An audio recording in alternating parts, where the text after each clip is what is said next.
Graça e paz, irmãos e irmãs. Bom estarmos reunidos na casa de Deus vivo para cultuar o seu nome e meditar na sua palavra. Quero convidar você a abrir sua Bíblia no Salmo 119. Não se preocupe que não vou lê-la inteiramente. A partir do verso 89, mesmo assentados, vamos estar atentos à leitura da palavra.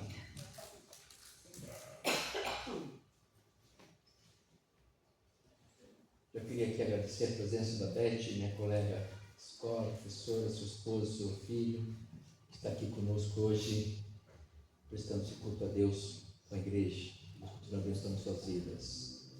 Dona Marlene, estamos felizes pela sua presença aqui. Quase conseguimos pegá-la hoje, mas não estava bem ainda. E que bom que a senhora conseguiu descer o bairro aí, né? Graças a Deus. Está um pouquinho melhor. Salmo 119, a partir do verso 89, vamos ler até o verso 96. Diz assim a palavra do Deus vivo, palavra usada hoje para a nossa reflexão. 119, a partir do 89, diz assim: para sempre, ó Senhor, está firmada a tua palavra no céu. A tua fidelidade estende-se de geração em geração. Fundaste a terra e ela permanece. Conforme os teus juízos, assim tudo se mantém até hoje, porque ao teu dispor estão todas as coisas. Não fosse a tua lei ter sido o meu prazer, há muito já teria eu perecido na minha angústia.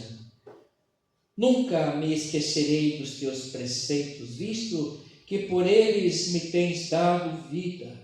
Sou teu, salva-me, pois eu busco os teus preceitos. Os ímpios me espreitam para perder-me, mas eu atento para os teus testemunhos. Tenho visto que toda perfeição tem seu limite, mas o teu mandamento é ilimitado. Agora só um verso do Evangelho de Mateus, capítulo 24. Mateus 24.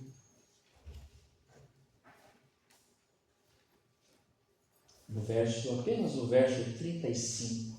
Mateus 24, apenas o verso 35, diz assim: passará o céu e a terra, porém as minhas palavras não passarão.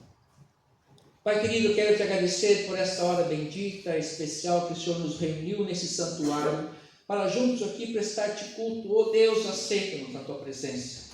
E agora, Senhor, de maneira especial, toca os nossos corações, a nossa alma, o nosso espírito com o teu Espírito Santo. Nós te honramos, te louvamos, ó Espírito Santo. Manifesta-se ricamente em nossas vidas, a nos tocar, a nos transformar, a nos alimentar, a nos curar, a nos fortalecer em nossa caminhada. E agora, Deus, alimenta-nos com a tua palavra, maravilhosa palavra. No teu nome, Jesus, nós oramos agradecidos, suplicando estas bênçãos. Nosso pastor. Amém. Podemos dizer que faltou o verso 105, pastor. Salmo 119, 105, você sabe de cor, né? Lâmpada para meus pés e a tua palavra, luz para os meus caminhos, porque eu quero hoje falar um pouquinho, meditar um pouquinho com vocês sobre a palavra de Deus. O livro santo. O livro santo.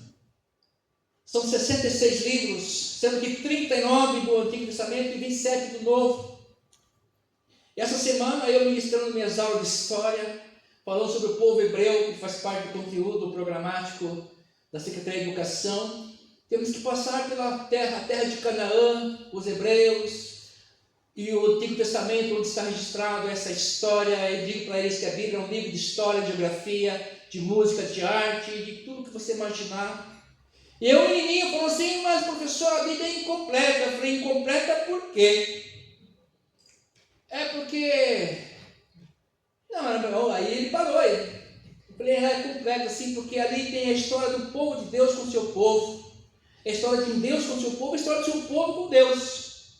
É uma história que começa no Gênesis, quando ele criou tudo, e vai até o final, quando ele vai restaurar tudo diante do pecado. Eu acho que quem disse para você isso, que a Bíblia é incompleta, é porque esqueceu que ela conta a história também do homem pecador. Claro que de maneira especial, não foi desse jeito que eu conversei com ele, porque estávamos em aula, né? E a gente ter esse bom senso, que lá eu sou professor de história, não sou pastor, apesar de ser pastor. Apesar no bom sentido, né? Mas eu queria falar um pouquinho sobre a palavra de Deus, que faz parte da nossa história. Faz parte de tudo. E às vezes nós menosprezamos isso. Nós não podemos fazer isso.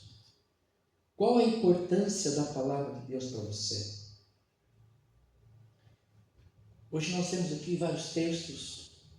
E o Salmo 119, em especial, só para a gente fazer uma abordagem hermenêutica, histórica, ele é um texto, se você olhar para ele, lê-lo na integralidade, eu fiz isso algumas vezes, mas especialmente quando eu estava muito triste. Tem uns salmos que é um salmo do depressivo, e o 119 é um pouco assim. Só que ele, além de ser um pouco de trabalhar nossas frustrações, ele vem nos anima e fala para a gente voltar para a palavra de Deus. Porque é ela que criou todas as coisas, é ela que nos motiva, é ela que nos faz dar sentido a tudo, é ela que movimenta a nossa vida. Se não for a palavra de Deus, como diz o apóstolo Pedro, Senhor, para onde iremos se só tu tens palavras de vida eterna? Pedro estava reclamando com Jesus, porque a palavra dele estava meio dura, meio difícil, e as pessoas estavam indo embora. E aí, tipo assim, Jesus prega mais leve, fala um pouco mais de bem, de prosperidade, de alegria, de saúde. Jesus, você quer ir embora também, Pedro? Fica à vontade. Não, aí ele caiu em si. Parou de falar besteira, caiu em si, percebeu que era Deus falando, e olha, só tu tens palavra de vida eterna. Para onde iremos? Você valoriza a palavra de Deus? Em que nível você valoriza a palavra de Deus? De obedecê-la ao pé da letra sem ficar ponderando? Ou só aquilo que lhe interessa, lhe agrada? No que não interessa é um livro difícil e muito antigo que deve ser reescrito. Porque temos ouvido muitos comentários, inclusive de alguns teólogos, entre aspas, que a Bíblia precisa ser reescrita. Se a Bíblia deve ser reescrita, então nós aposentamos Deus. Ele não tem valor como Deus. Ele não tem mais nada a nos dizer hoje. Se é um livro velho, antigo. Ele é a divindade que deve ser valorizada, colocada na nossa vida, no nosso coração, e nunca ser manipulado. Se eu posso reescrever, reeditar, reinterpretar como eu acho as coisas, como eu quero, eu estou querendo manipular Deus. Daí ele não é mais Deus. Daí ele deixou de ser Deus. E a palavra de Deus não tem nada a ver com religião nenhuma. Já pensou nisso? Que a palavra de Deus não tem nada a ver com religião nenhuma?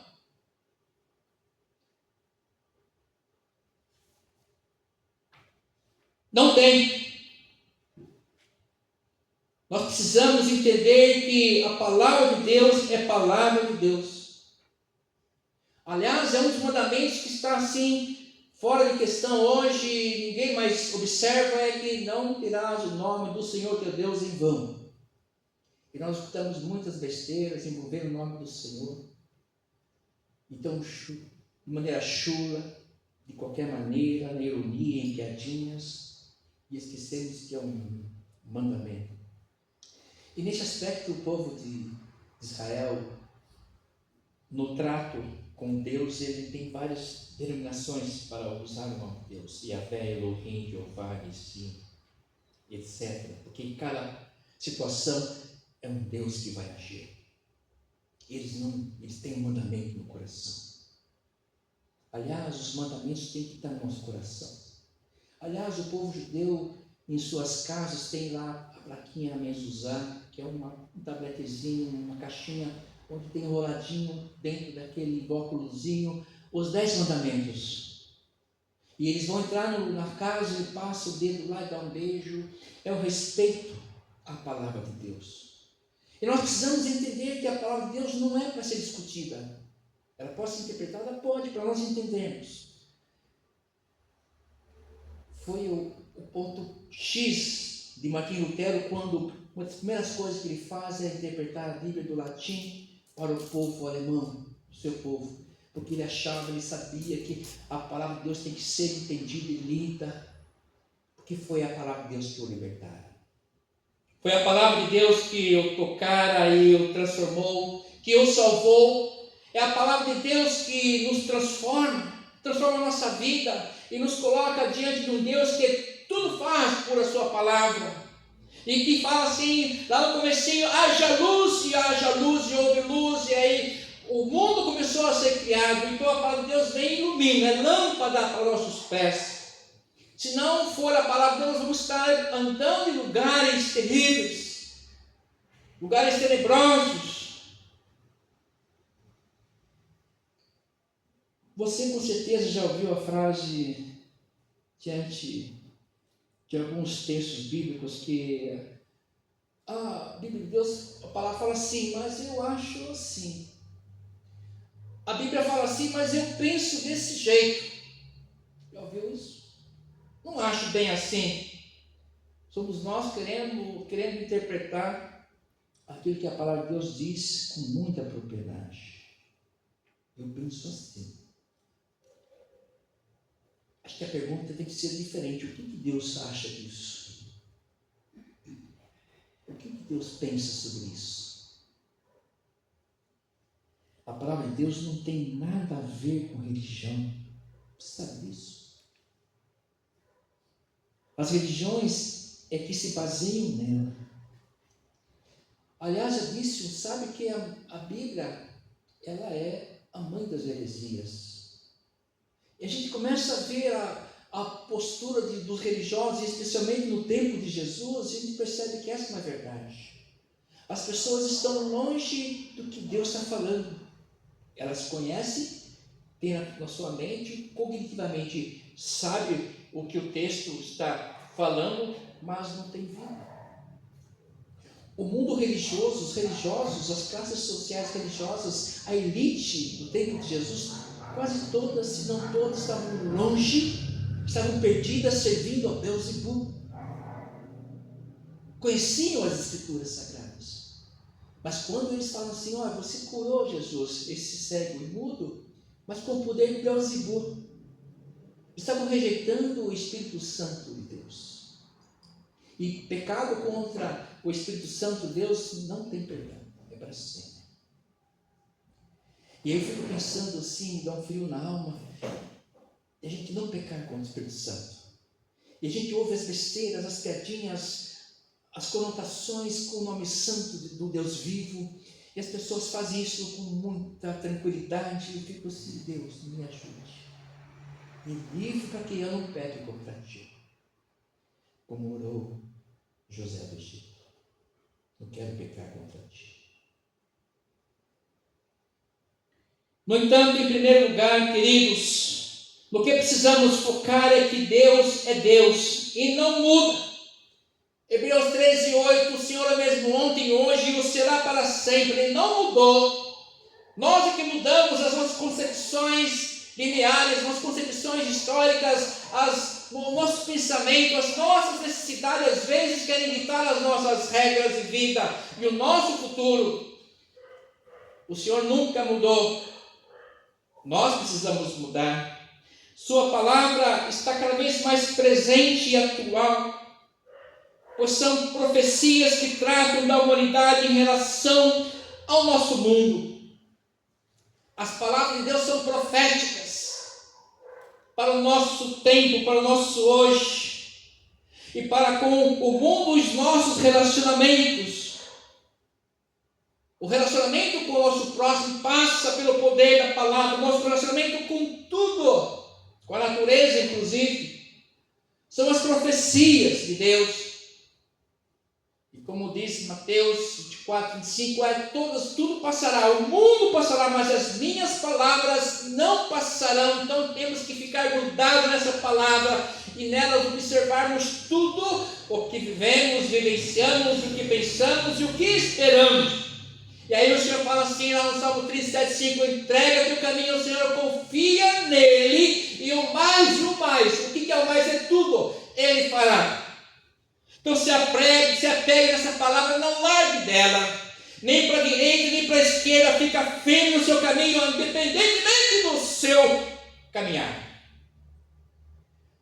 Nós podemos esmorecer, sim, é verdade, nós somos humanos, isso é natural, mas fique firme, se agarre, porque só Ele tem palavra de vida eterna. Está difícil, mas Ele disse para nós hoje, como já disse aqui, através do louvor, que esforça-te, tem bom ânimo, eu venci o mundo por sua causa. O Senhor tem um propósito de resgate do homem e da mulher, apesar de cada um deles. No início da Segunda Guerra Mundial, queridos, a cidade de Varsóvia, na Polônia, estava devastada. E no centro da cidade havia lá uma edificação e tinha uma parede lá firme. Que quando chegaram próximo, acharam estranho ver a parede lá, era a parede da Sociedade Bíblica Estrangeira. Estava escrito Mateus 24, 35, passarão o mundo inteiro, mas minhas palavras não passarão. Destruíram tudo, mas aquela parede ficou lá, que nem o muro lá em Jerusalém, o muro das lamentações hoje ficou tudo, passou, o templo foi destruído, mas está lá hoje para lembrar a mim e a você que o Deus da história é que comanda tudo e só Ele vai dar fim de tudo, é profético. E até lá Ele continua nos amando, nos ajudando a entender e nos fortalecendo, porque a palavra de Deus é que nos acrescenta a fé. Vamos meditar nela. Ele dá fé a quem Ele pede, a quem Ele pedir, mas também acrescenta a fé àqueles que meditam na minha palavra. É por isso que, igreja, nós não podemos nos afastar nunca da palavra de Deus. Devemos afastar-se da palavra de homens, das profetadas que temos ouvido por aí, muitas são assim. Mas da palavra do Deus vivo, não. Passará o mundo inteiro, gerações passarão, mas a palavra do Senhor jamais. Jesus disse essas palavras: passará o mundo inteiro, mas as minhas palavras não. E o que Ele disse? Muitas coisas, os mandamentos. Mas é Jesus, o próprio Deus, o próprio Jesus elaborou os mandamentos. Não fará para ti imagem de escultura, não adulterarás, não roubarás, etc. Honra teu pai e tua mãe, você vai viver mais. Os mandamentos. Êxodo 20 e repete lá em Deuteronômio capítulo 5. Repete, quem sabe, para a gente não esquecer. É pedagogia divina, de repetição, é retomada. E Deus cuidando da gente, e cuidando do seu povo, e seu povo cada vez mais rebelde, mais pecador, mais distante, querendo reescrever a sua palavra. Os especialistas estão reescrevendo a Bíblia. Não, agora vamos fazer uma Bíblia para aquele grupo. Tem o B também. Tem o C. Aquele grupo também, por exemplo, vamos fazer uma Bíblia para ele, focar. E sempre dá uma distorcidinha aqui, uma distorcidinha ali. E as religiões se multiplicando. Uma vez, uma caminhada numa avenida aqui, de Carapicuíba, que liga Carapicuíba, Osasco e Cotia, 500 metros, encontrei 10 igrejas, 10 templos abertos. E é claro que mais ou menos na mesma quantidade de botecos também, muita religião. Qual o objetivo disso? Qual o objetivo disso? Se não atender uma demanda, um mercado, reunir um povo e explorar esse nicho. E a palavra de Deus tem sido pregada, tem sido lâmpada para os nossos pés, luz. Eu vou fazer isso, Senhor, vai comigo, vai à minha frente, me abençoa. É para eu fazer? Esse projeto aqui, Deus, eu queria fazer, mas o coração do homem pode fazer planos, mas a resposta certa vem dos lábios do Senhor. Precisamos refazer toda a nossa história e começar a planejar a partir de Deus, buscar o Senhor em primeiro lugar e a sua justiça e as demais coisas, o resto vem depois. Primeiro Deus.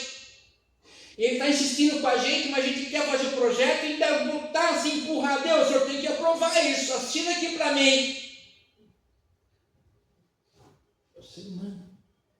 Aí criamos religiões e a divindade tem que falar aquilo que as pessoas querem ouvir e como elas gostam. Eu gosto de um culto assim, um culto assado.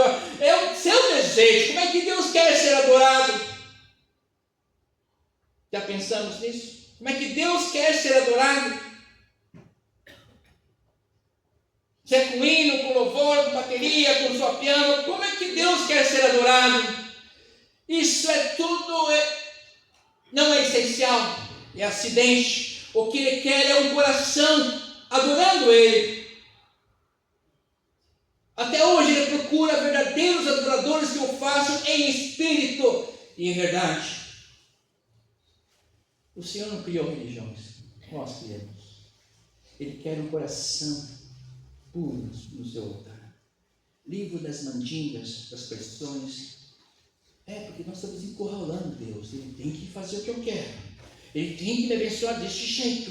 Ele é Deus. Vamos voltar ao início do Apocalipse. Ao primeiro amor.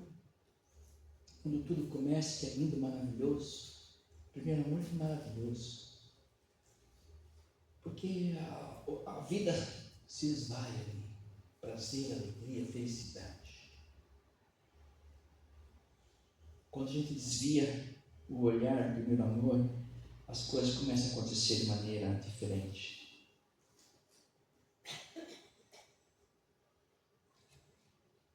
Mesmo em meio aos escombros das nossas vidas, os escombros dos nossos sonhos despedaçados, ainda podemos encontrar confiança no caráter, na soberania, na indestrutibilidade das promessas do Senhor, que é a palavra dele são proféticas. O Senhor não nos abandonará.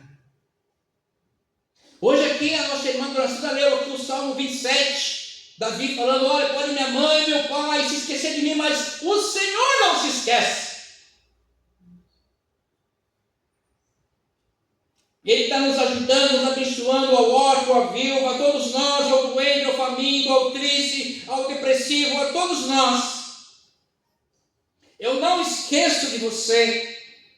Não é uma possibilidade eu me esquecer de você, não é uma possibilidade. Ele morreu por nós, por você. Porque Deus amou o mundo de tal maneira que mandou Jesus para morrer por mim e por você, para que todo aquele que nele crê não pereça, viva eternamente. E aí continua: aquele que crê será salvo. Quem não crê já está condenado. É o Espírito Santo nos dizendo que a palavra dele é para que tenhamos vida, e vida em abundância, vida plena, vida completa. E vida plena e completa, queridos, não tem muito a ver com material. A parte material é a sombra da nossa vida espiritual. O Senhor nunca nos abandonará. Precisamos sim olhar para a palavra de Deus, a palavra do Senhor, e nela nos agarrarmos. Nela nos agarrarmos. Olha o verso 89 mais uma vez. Para sempre, ó Senhor, está firmada a tua palavra no céu. A tua fidelidade estende-se de geração em geração, de pai para filho, para neto, bisneto. Fundaste a terra e ela permanece. Conforme os teus juízos, assim tudo se mantém até hoje. Porque ao teu dispor estão todas as coisas, e Ele é soberano. Não fosse a tua lei ter sido o meu prazer, há muito eu já teria perecido na minha angústia. Nunca me esquecerei dos teus preceitos, visto que por eles me tens dado vida. Aleluia. O Senhor, queridos, continua cuidando do seu povo, de cada um de nós. Sabe por quê? Porque comumente nós nos afastamos da sua presença, da sua direção, e Ele vem e nos congrega novamente. O verso 81, para a gente finalizar, ainda nesse salmo: desfalece-me a alma, ou seja, eu estou meio quase desmaiado, aguardando a tua salvação, porém espero na tua palavra.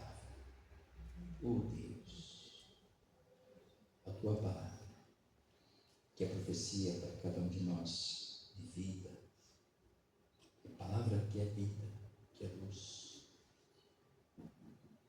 que é paz, que é alegria, a palavra de Deus que nos transforma, que nos salva, nos converte, nos conduz, nos orienta. Que nós possamos, Igreja de Cristo, nunca nos afastarmos da palavra de Deus, jamais.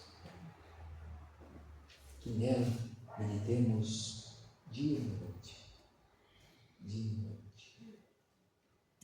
e que façamos dela nossas orações como salmistas, porque os salmos são muitas orações, e aqui ele está desabafando, se alegrando em muitas dificuldades, mas sendo fortalecido pela palavra de Deus. Amém. Vamos louvar o Senhor com alegria, em pé, com o hino 366.